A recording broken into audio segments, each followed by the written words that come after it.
जय श्री राम। कल हम 5-6 आदमी एक रेस्टोरेंट में गए बाटी चोखा खाने के लिए। एक हमारे सीनियर हैं, करीब 2010 या 2012 के रिटायर्ड हैं, और उन्होंने कहा कि हम आपको निमंत्रण नहीं दे पाए थे, एक कार्यक्रम किए थे, तो इसलिए हम आपको बाटी चोखा पर इनवाइट कर रहे हैं और आपको आना पड़ेगा। हम के ठीक है। तो गए तो उनके साथ एक गुप्ता जी और थे, वो भी गुप्ता जी ही थे। तो कल ऐसे ही बात चलने लगी तो गुप्ता जी ने कहा कि जो उनके साथ दूसरे गुप्ता जी थे जो हमें बुलाए थे बाटी चोखा पर, उनके साथ एक और जो गुप्ता जी थे, उन्होंने प्रसंग में एक बात कहा कि मिश्रा जी, आशीर्वाद उसको मिलता है जो बिना सोचे समझे आज्ञा का पालन करता है। जैसे पुत्र को आशीर्वाद पिता का तभी मिलता है कि अगर बाप ने कह दिया कि जाओ कुएं में कूद जाओ, और वो कभी ऐसा कहेगा नहीं, लेकिन आज्ञा पालन का जो मतलब है वो यही है कि अगर उसने कह दिया कि तुम कुआं में जा कर के कूद जाओ तो वह कूदने के लिए चल दे। इसको कहते हैं आज्ञा पालन। हालांकि ऐसा होता नहीं है। तो आज्ञा पालन बहुत कम लोग करते हैं, बहुत रेयर है, शायद नहीं कोई है, तो उसको आशीर्वाद मिलता है। और आशीर्वाद किसको मिलता है? जो निस्वार्थ है, जो अपने स्वार्थ का त्याग कर दिया है पूरी तरह से, और जो अपने सुख के लिए जीवन नहीं जी रहा है, जो परमार्थी है, अपना सुख उसको कोई आवश्यक नहीं है, उसको आशीर्वाद मिलता है। आशीर्वाद बहुत बड़ी चीज है, बहुत दम है इसमें। तो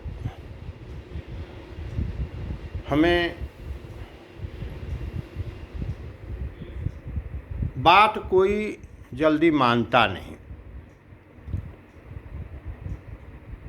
क्योंकि बात लोग नेगलेक्ट कर देते हैं। सोचते हैं कि ये कोई बहुत बड़े ज्ञानी नहीं हैं, कोई बहुत बड़े तपस्वी नहीं हैं, कोई बहुत बड़े संत नहीं हैं कि हम इनकी बात मानें। वो आपका पिता चाहे भले एक अक्षर न पढ़ा लिखा हो, लेकिन उसकी बात अगर आप मानते हैं, उसकी आज्ञा पालन करते हैं, उसकी सेवा करते हैं, उसके सुख के विषय में सोचते हैं, तो आप वास्तव में सेवक हैं और आपको आशीर्वाद निश्चित प्राप्त होगा। आपको आशीर्वाद मांगने की ज़रूरत नहीं है। अगर वो कहेगा कि हम आशीर्वाद नहीं देंगे, तब भी आशीर्वाद झगड़ा करके चला जाएगा उसके पास। इस विषय को जरा जब आप सोचेंगे तो आपको लगेगा कि हम सही कह रहे हैं। क्यों? सेवा का मतलब ही है शरणागति, समर्पण। मातु पिता गुरु प्रभु कै बानी, बिनहि विचार करिय शुभ जानी। रामचरितमानस में भी तुलसीदास जी ने लिखा है माता पिता गुरु और प्रभु माने स्वामी। मातु पिता गुरु प्रभु कै बानी, बिनहि विचार करिए शुभ जानी। बिना विचार किए उसको शुभ जान करके उनकी बात मान लेना चाहिए, तो आप आशीर्वाद के पात्र हैं। अगर आपने दिमाग लगाया उसमें तो आप आशीर्वाद से वंचित हो गए।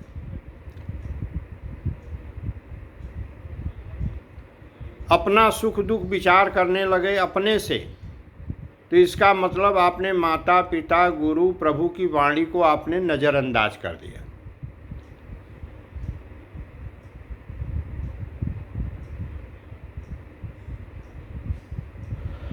ये है सेवा, इसको सेवा कहते हैं।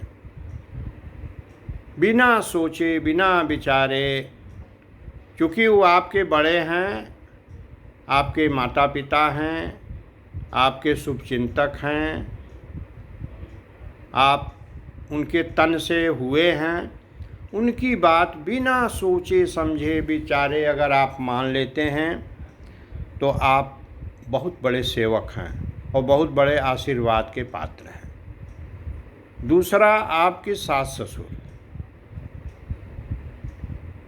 लड़की विदा होकर अपने घर जाती है, सास ससुर की भी उतनी ही इज्जत करे, निस्वार्थ होकर के। जैसे अपने पिता की इज्जत करती है, अपने माँ की करती है, उसी प्रकार से सास ससुर के प्रति भी यदि भाव रखती है तो वो बहुत बड़ी सेवा है, उसका आशीर्वाद मिलेगा। और जब अपना स्वार्थ रहेगा, अपना सुख रहेगा, अपना ईगो रहेगा, तो क्या सेवा करेंगे।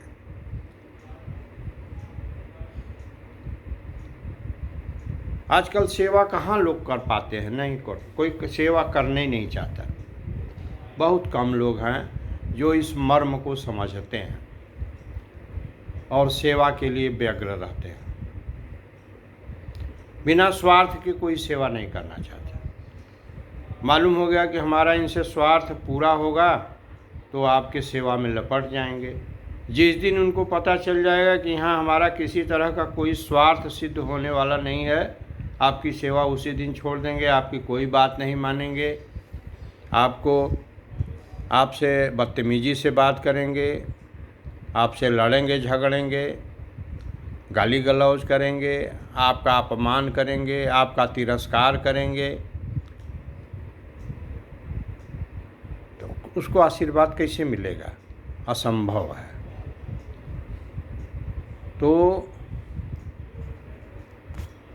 तो सदैव अपने बड़ों का आदर करना चाहिए। उनका तिरस्कार, उनका अपमान, उनकी उपेक्षा, उनका अनादर अगर आप करते हैं तो आपको कभी आशीर्वाद नहीं मिलेगा। क्योंकि आशीर्वाद एक ऐसी चीज़ है जो मांगने से नहीं मिलती। आपका आचरण ऐसा हो, आपका व्यवहार ऐसा हो, आपका प्रेम ऐसा हो, आपका भाव ऐसा हो कि आपको आशीर्वाद मांगने की ज़रूरत न पड़े, आशीर्वाद स्वतः मिलता रहे। ये आपकी निस्वार्थता, आपकी सेवा, आपकी विनम्रता, आपका भाव जैसा होता है वैसा आशीर्वाद मिलता है। जैसी आपकी श्रद्धा होती है वैसा आपका आशीर्वाद मिलता है। ये एकदम सच्ची बात है। तो किसी से आशीर्वाद मांगने की ज़रूरत नहीं है। आप अपना आचरण ऐसा रखें, अपना व्यवहार ऐसा रखें, अपना भाव ये नहीं कि सामने मिले तो खूब सर झुका करके नमस्ते और आड़े जो है गाली दें, तो देखने वाला आपके अंदर ही है, वो आपके भाव को देखता रहता है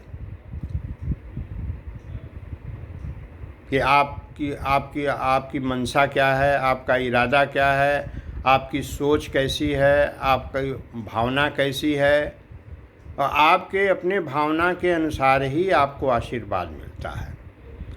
आपकी जैसी श्रद्धा होती है उसी के हिसाब से आपको आशीर्वाद मिलता है। तो हमेशा अपनी भावना को पवित्र करें, अपनी श्रद्धा को बढ़ावें, अपने मन में पवित्रता रखें, अपना प्रेम निश्चल रखें। जिसका आदर करते हैं तो खूब प्रेम से आदर करें। ये नहीं कि स्वार्थ है तो खूब आदर कर रहे हैं, स्वार्थ निकल गया तो गाली दे रहे हैं। तो आप सोच रहे हैं हम बहुत चालाक हैं। आप चालाक नहीं हैं, आप बहुत बड़े मूर्ख हैं। आपको कभी आशीर्वाद नहीं मिल सकता। और आशीर्वाद समझ लीजिए कि बहुत बड़ी चीज़ है, उससे बड़ी चीज़ कोई है नहीं इस दुनिया में। जो कुछ भी आप जिसको भी सुखी देख रहे हैं, मत कीरत गति भूति भलाई, जब जहि जतन जहाँ जे पाई, सो जानब सतसंग प्रभाऊ, लोकों वेद न आन उपाऊ। जिसके पास सुमति है, जिसके पास कीर्ति है, जिसके पास सद्गति है, जिसके पास विभूति है, जिसके पास भलाई है, उसको आप मान लीजिए कि उसने अपने जीवन में सत्य का साथ किया है, सत्पुरुष का साथ किया है, सज्जनों का साथ किया है, सद्विचारों का साथ किया है, सद्भावनाओं का साथ किया है। इसलिए उसके पास ये सब चीज़ें हैं और वही आशीर्वाद का असली पात्र है। जय श्री राम।